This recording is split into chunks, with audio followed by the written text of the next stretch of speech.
te contar uma história.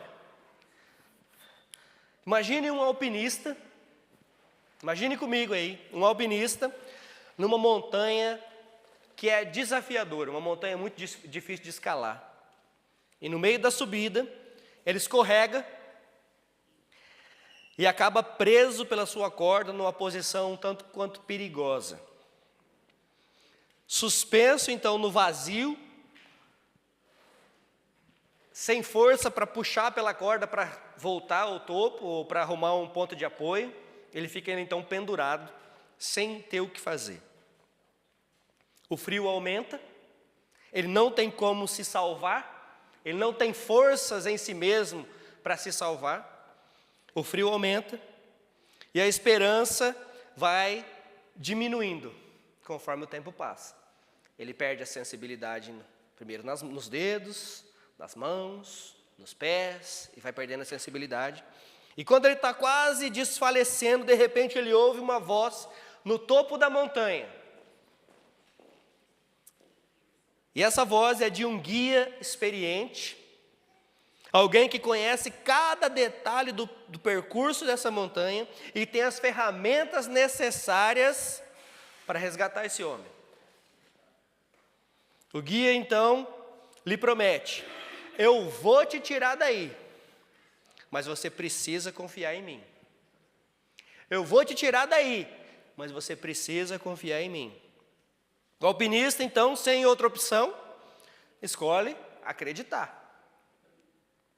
Enquanto o guia desce para resgatá-lo, o medo começa a ser substituído por uma sensação de alívio.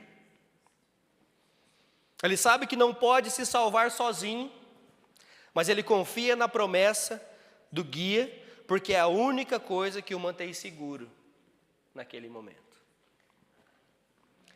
Quando nós pensamos nessa história que eu acabei de contar, nós lembramos da história da humanidade.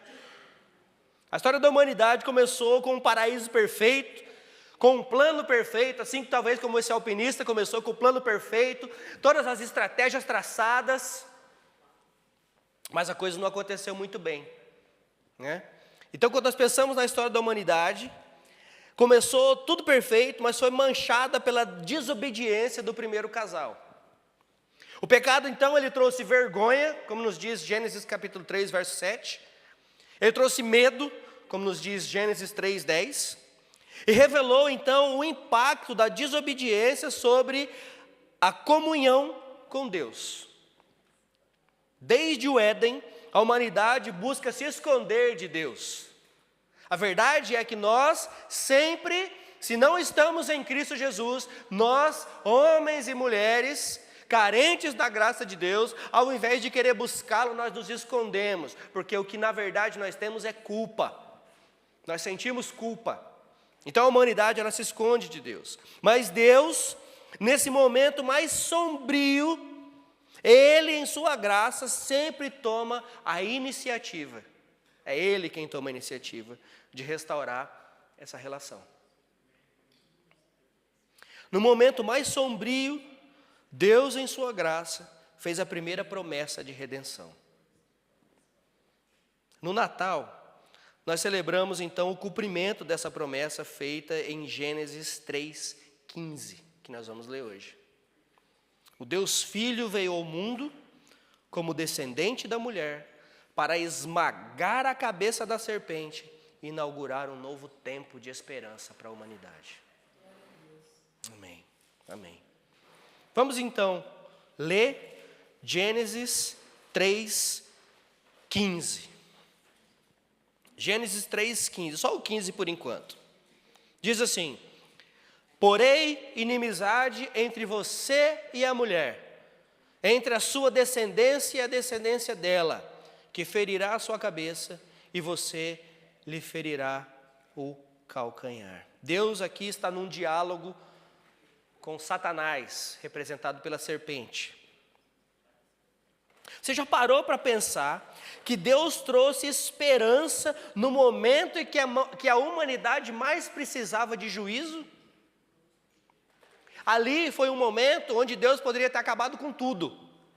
Só tinha 2 mesmo. Não é? Só tinha 2 mesmo, não podia ter quer saber? Jogo fora, vou começar de novo. Vou começar um plano ainda mais perfeito. Mas o plano perfeito de salvação já havia sido criado em Cristo Jesus. Então você já parou para pensar como Deus trouxe esperança no momento em que a humanidade mais merecia juízo? E nós vemos aqui o meu primeiro ponto que eu gostaria de falar essa noite é sobre a ruína que revelou a graça. Porém, inimizade entre ti e a mulher, entre a tua descendência e o descendente dela. Primeira parte do versículo que nós lemos. O pecado, então, ele rompeu o relacionamento perfeito entre Deus e a humanidade, resultando em culpa, vergonha e separação espiritual de uma vez por todas. Romanos 5,15. Romanos 5,15 diz, portanto, da mesma forma como o pecado entrou no mundo por um homem, e pelo pecado a morte, assim também a morte veio a todos os homens, porque todos pecaram. Todos pecaram. Da mesma maneira, Paulo escrevendo aos Efésios, capítulo 2, os versos 1 a 3, diz, vocês estavam mortos nas suas transgressões e nos seus pecados, nos quais costumavam viver, mas quando seguiam os padrões desse mundo e o príncipe do poder do ar, o espírito que agora atua nos filhos da desobediência. Antes, todos também vivíamos como eles, satisfazendo os desejos da nossa natureza pecaminosa, realizando a vontade e os pensamentos dela, como os outros, éramos por natureza merecedores da ira. Voltando agora para Gênesis, Deus então se dirige a Satanás, representado pela serpente, e com um anúncio de inimizade perpétua entre a linhagem do mal e a descendência da mulher. Essa promessa indica que Deus não abandonou a humanidade, mas já traçou um plano de redenção para ela.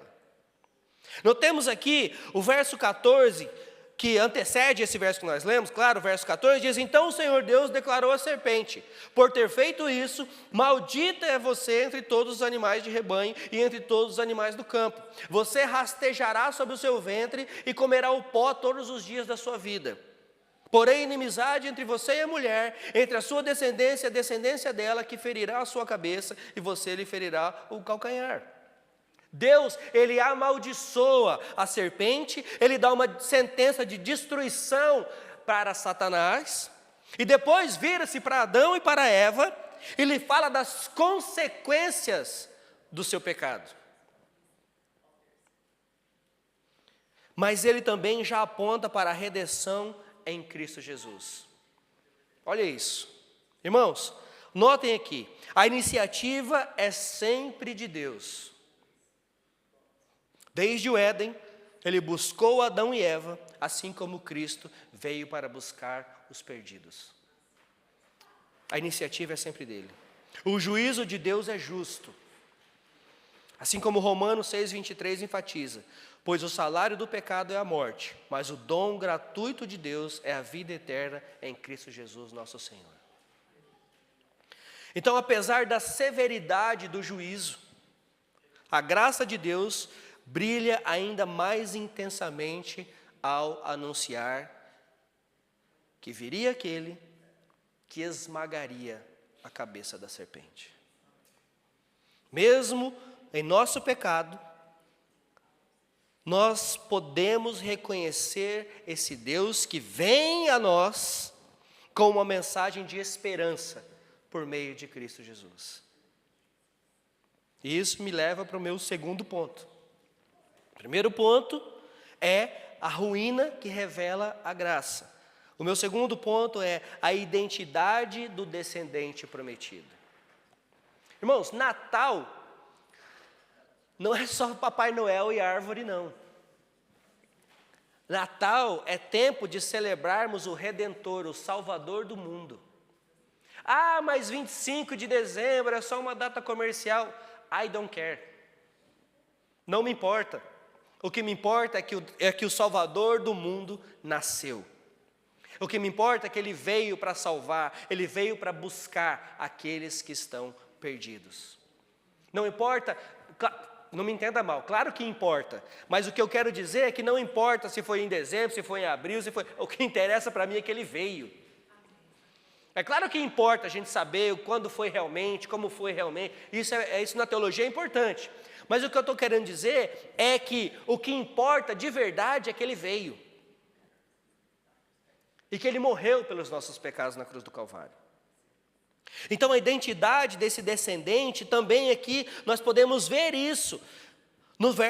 Na parte B de Gênesis 3,15. Ele ferirá a cabeça da mulher e você lhe ferirá o calcanhar.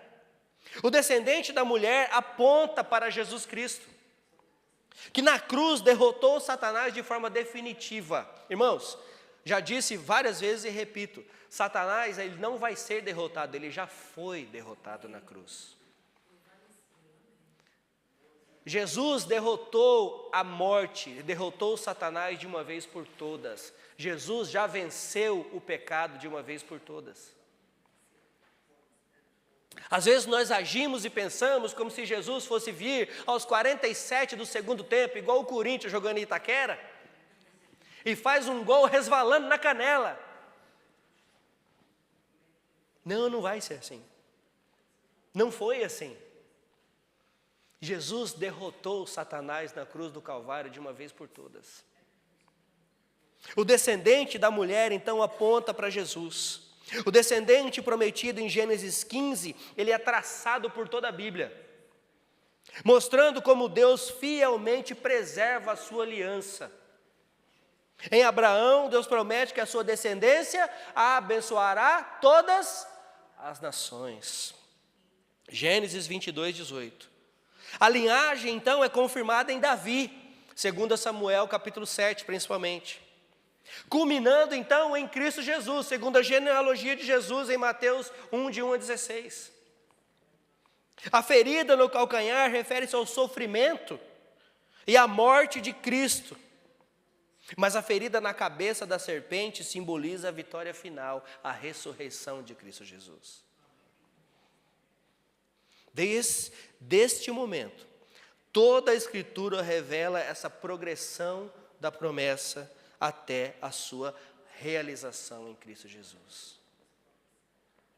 Enquanto o primeiro Adão trouxe morte e separação, Jesus, o último Adão, trouxe vida e reconciliação. Ele cumpriu o propósito original da humanidade ao obedecer e ser completamente fiel a Deus. Coisas que eu e você não conseguimos fazer. É somente através de Cristo Jesus. É por Ele que somos salvos, é por causa dEle que somos salvos, somente por Ele, por nenhum outro. Isaías 53:10 diz: contudo, foi a vontade do Senhor esmagá-lo e fazê-lo sofrer. Veja, contudo, foi a vontade do Senhor esmagá-lo e fazê-lo sofrer. Jesus esmagou a cabeça da serpente ao assumir e morrer em nosso lugar na cruz do Calvário. Isso não foi um acidente, não foi um plano B de Deus. Irmãos, o Jesus indo para a cruz não é um plano B de Deus, não é como se Deus tivesse uma nova estratégia para nos salvar. Isso já foi dito em Gênesis, capítulo 3, versículo 15. Isso não aconteceu 2000 anos atrás. Isso aconteceu desde a eternidade. Não foi um acidente. Foi para isso, exatamente para isso que Cristo veio ao mundo, para pregar as boas novas de salvação, para morrer e para ressuscitar, para nos dar vida eterna. Foi para isso que Ele veio. Ele não veio por acidente, Ele não veio por acaso. Ele não é um plano B, Ele é o plano A, o plano perfeito de Deus. Colossenses 2, de 13 a 15, diz o seguinte: quando vocês estavam mortos por causa das transgressões e da incircuncisão da carne de vocês, Deus lhes deu vida com Cristo. Ele nos perdoou de todas as transgressões e cancelou a escrita de dívida, que consistia em ordenanças e que era contra nós. Ele a removeu, pregando-a na cruz, depois de ter despojado os poderes e as autoridades, humilhou-os publicamente quando triunfou sobre eles na cruz do Calvário. Colossenses 2, de 13 a 15. Irmãos, você realmente já experimentou essa vitória de Cristo sobre todas as áreas da sua vida? Você já experimentou você se entregar nas mãos de Cristo, igual esse alpinista se entregou na mão daquele que viria o resgatar, como eu falei no começo? Será que você já fez isso? Será que você já se viu totalmente sem forças? Será que você já se viu totalmente sem esperança, morrendo e tentando, quando você já não tem mais forças? E aí você ouve aquela voz: eu vim para te resgatar. É assim que nós devemos ter mesmo, devemos fazer mesmo, porque a gente é ruim, a gente não quer, mas Ele vem ao nosso encontro. E veja, até na história do alpinista, viu? Não foi o alpinista que foi atrás de socorro, foi o socorro que veio atrás do alpinista. Não foi o alpinista que ficou gritando por socorro, foi o socorro que o alcançou. E disse: confie em mim, eu vim para resgatá-lo. E é isso que Cristo diz para nós hoje. Confie em mim, creia em mim, eu vim para resgatar aquele que está perdido. Isaías 53, versos 5 e 6. Olha aqui a identidade do nosso Redentor.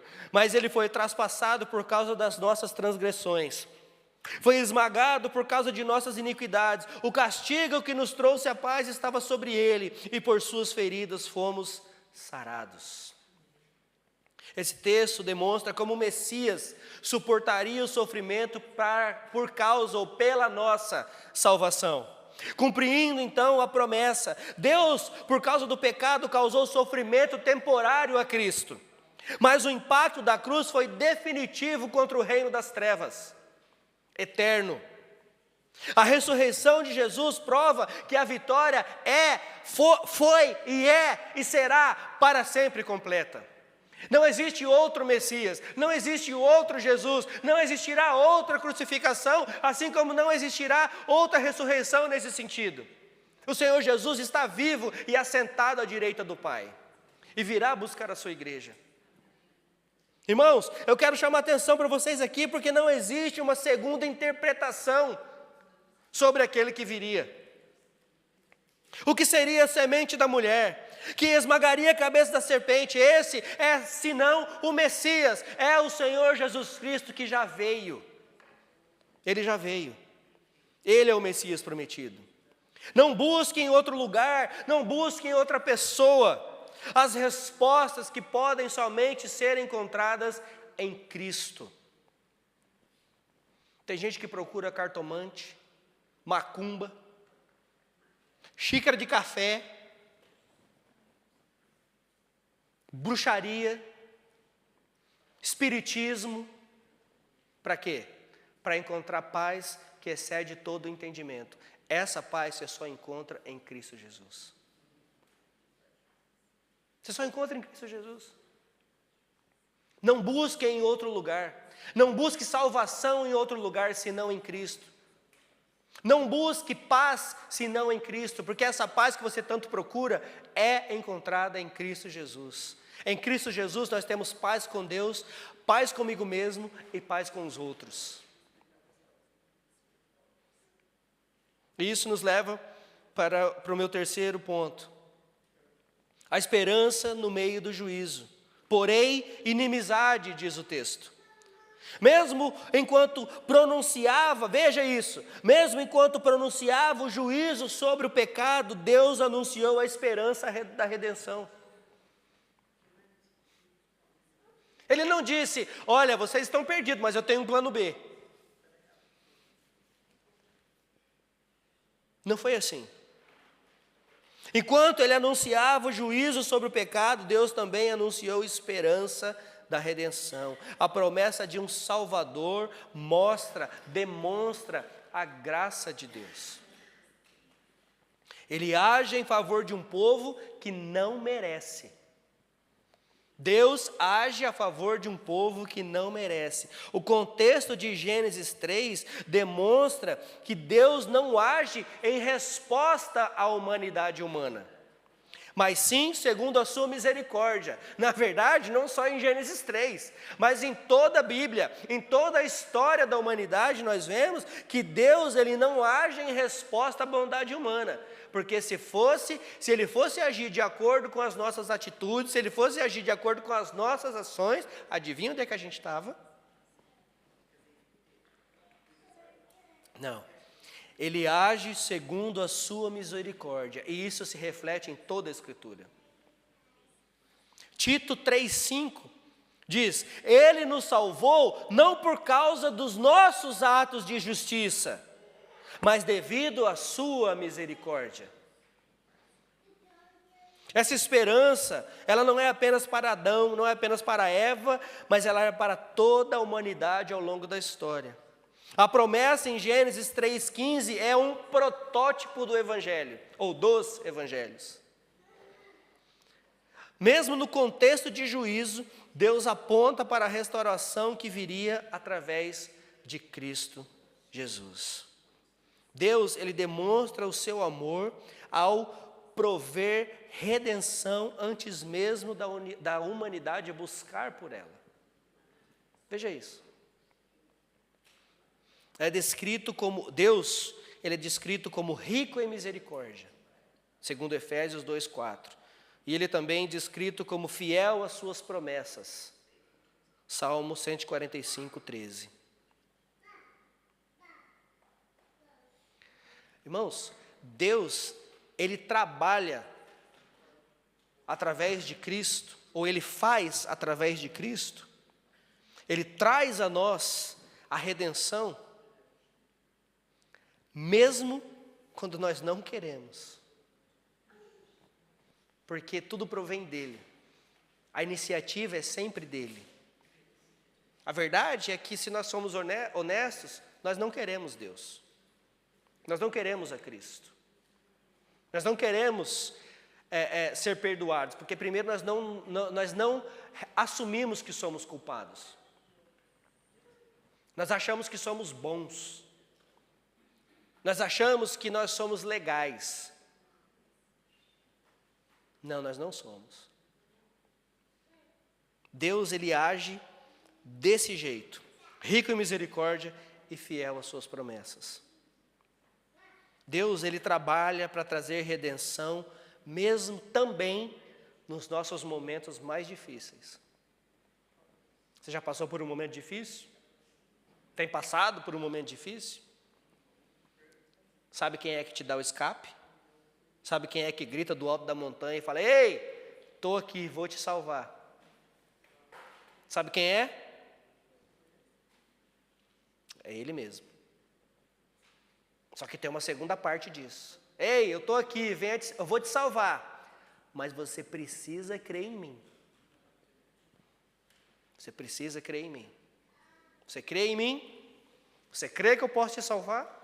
Você pode confessar isso com a sua boca? Você pode confessar isso do fundo do seu coração? Você pode confessar que você crê em mim, que você é culpado dessa vida louca que você tem vivido, que você é culpado dos seus pecados, você precisa de redenção, você precisa de perdão? Você crê em mim? Então eu vou te salvar. Porque é para isso que ele veio, para buscar os perdidos.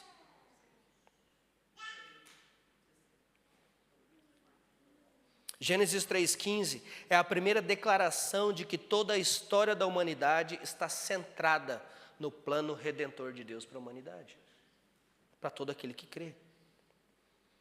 Esse plano, ele culmina na cruz, ele termina na cruz do Calvário. E por que ele termina? Qual foi a última palavra que Jesus disse na cruz do Calvário? Ou a última frase? Em grego, né, uma palavra só. Em aramaico, na verdade, é uma palavra só. Mas para nós, em português, são duas. O que foi que ele disse? Está consumado. O que ele quer dizer com isso? Ele quer dizer que está consumado. Que acabou. que não existe mais necessidade de sacrifício, que não existe mais necessidade de tentar agradar a Deus de alguma forma, a não ser por Ele. Ele está dizendo, está consumado, você não precisa mais buscar em outro lugar, porque é em mim que você vai encontrar. Ele diz, está consumado.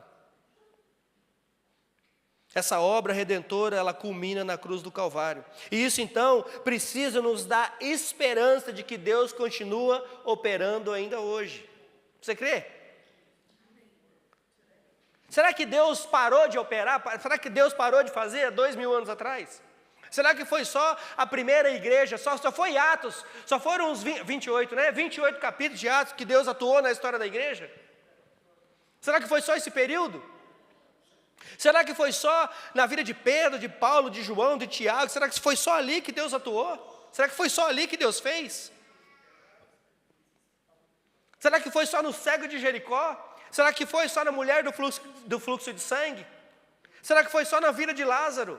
Será que foi só ali que Deus trabalhou? Será que foi só ali que as pessoas viram que Cristo podia realmente fazer? Será que ao ver Cristo ressurreto, será que foi ali que terminou toda a história?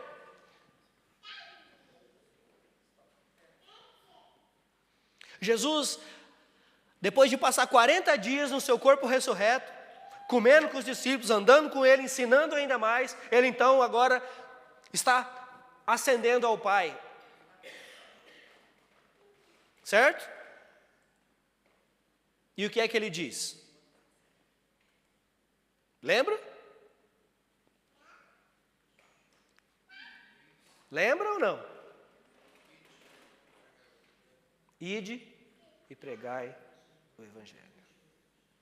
Ide. Vá, faça discípulo de todas as nações, batizando-os em nome do Pai, do Filho e do Espírito Santo. Ele dá uma ordem aos seus discípulos, fiquem em Jerusalém. Nós estudamos isso. Fiquem em Jerusalém, até que o Espírito Santo venha sobre vocês, porque o Espírito Santo lhes dará poder. Poder para quê? Para serem minhas testemunhas em Jerusalém, na Judéia, em Samaria e até os confins da terra. E adivinha o que os discípulos estavam fazendo até o Espírito Santo vir? Eles estavam orando. Se tem uma prática que a igreja esqueceu, é a prática da oração. A igreja esqueceu a prática da oração. Crente que não ora não devia nem ser chamado de crente. Crente que não ora não devia nem ser chamado de crente. Nós precisamos retomar a prática da oração. Nós precisamos orar. Por que Deus não fala comigo, pastor? Porque você não lê a Bíblia. Eu queria ouvir a voz de Deus, vai ler a Bíblia. Eu queria falar com Deus, pastor, vai orar. A Bíblia é Deus falando conosco, a oração é nós falando com Deus.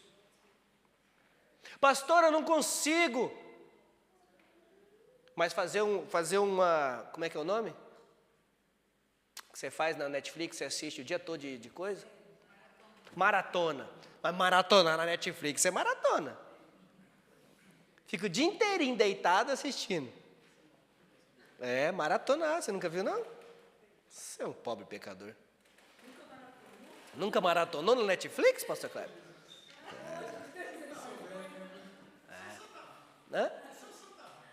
O santarrão.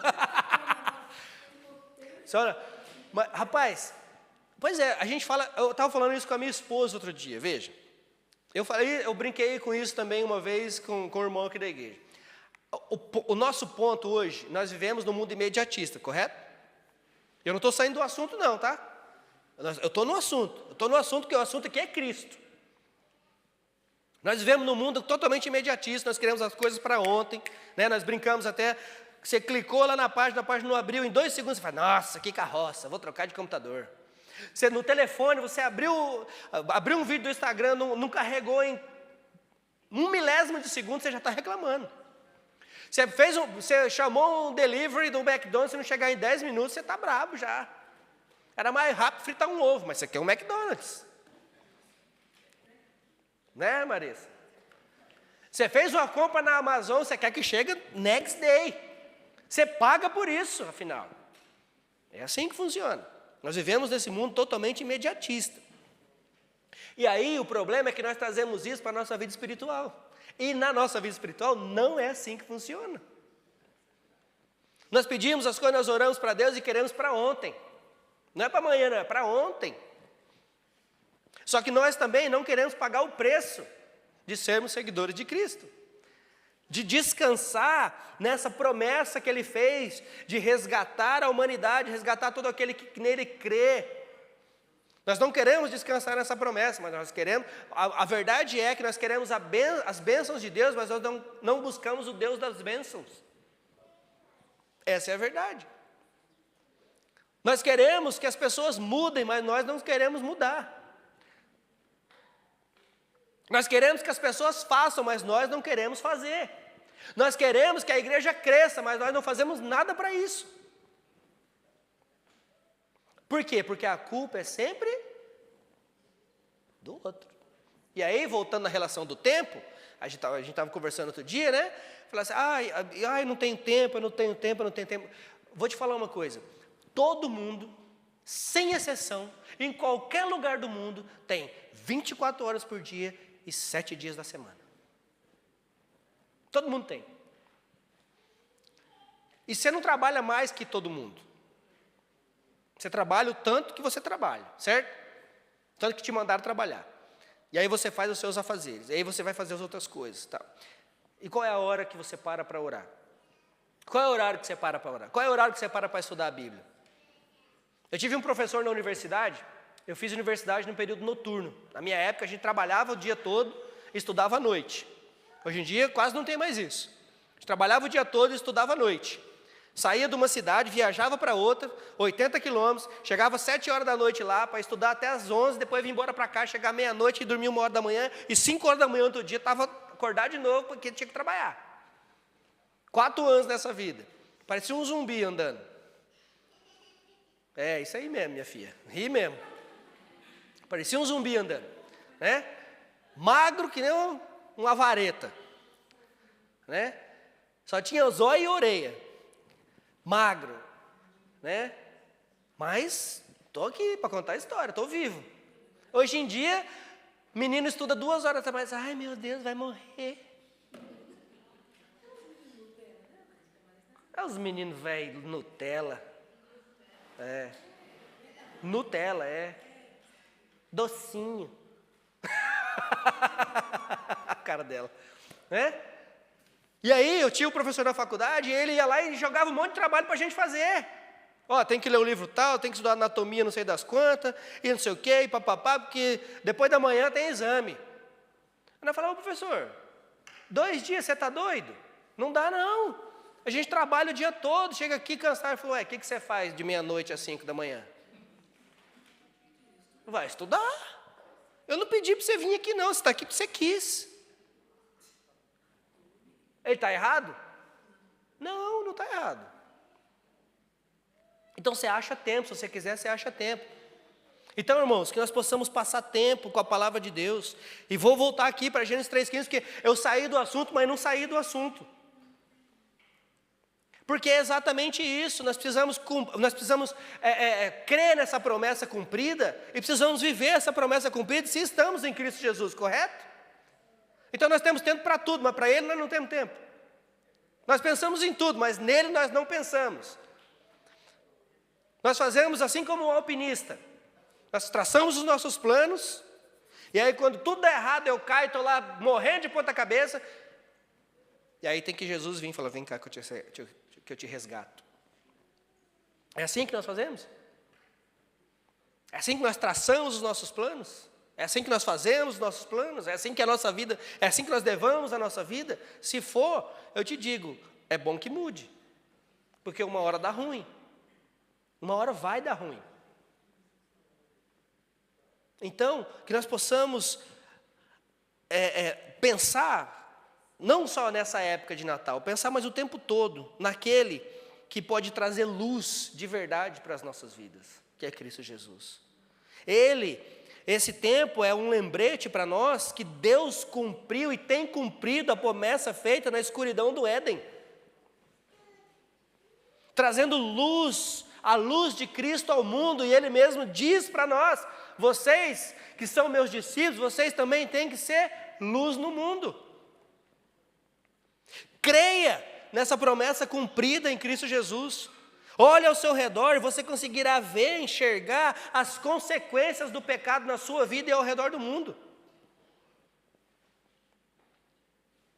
Jesus é o descendente que trouxe vitória sobre o pecado e a morte. Creia nele e somente nele, como seu Salvador e Redentor. Pergunta: será que nós temos vivido como alguém que crê na vitória de Cristo na cruz do Calvário? Será que nós temos vivido essa verdade? Será que nós temos enfrentado nossas lutas com a esperança de que aquele que veio já venceu? Irmãos, o pecado e as suas consequências, o pecado e suas consequências nos afastam de Cristo. A culpa nos afasta dele. Mas Cristo já venceu. Então, o nosso papel é perseverar com a certeza de que a vitória está em Cristo Jesus e que pertence somente a Ele. Colossenses 1, 13 e 14 diz: pois Ele nos resgatou do domínio das trevas. Veja, Ele nos resgatou do domínio das trevas e nos transportou para o reino do seu Filho amado, em quem temos a redenção, isto é, perdão dos pecados. Assim como Deus trouxe esperança desde o início, nós também somos chamados então a proclamar essa boa nova de salvação por onde quer que vamos. Então nós precisamos lembrar desse Redentor prometido que já veio. Essa promessa já foi cumprida. Ele veio, Ele viveu entre nós, Ele morreu, mas Ele ressuscitou. E está vivo à direita do Pai. E prometeu, e veja aqui as promessas. A Bíblia prometeu que Ele viria e Ele veio. A Bíblia prometeu que Ele morreria e Ele morreu. A Bíblia prometeu que Ele ressuscitaria e Ele ressuscitou. E agora a Bíblia diz que Ele vai voltar para buscar a sua igreja. E Ele vai voltar para buscar a sua igreja. Nós precisamos crer nisso. E nós precisamos também viver com a certeza dessa promessa cumprida em Jesus Cristo. Dito isso, eu quero agora chamar a sua atenção para a mesa do Senhor. Pode encerrar, Peter, por favor.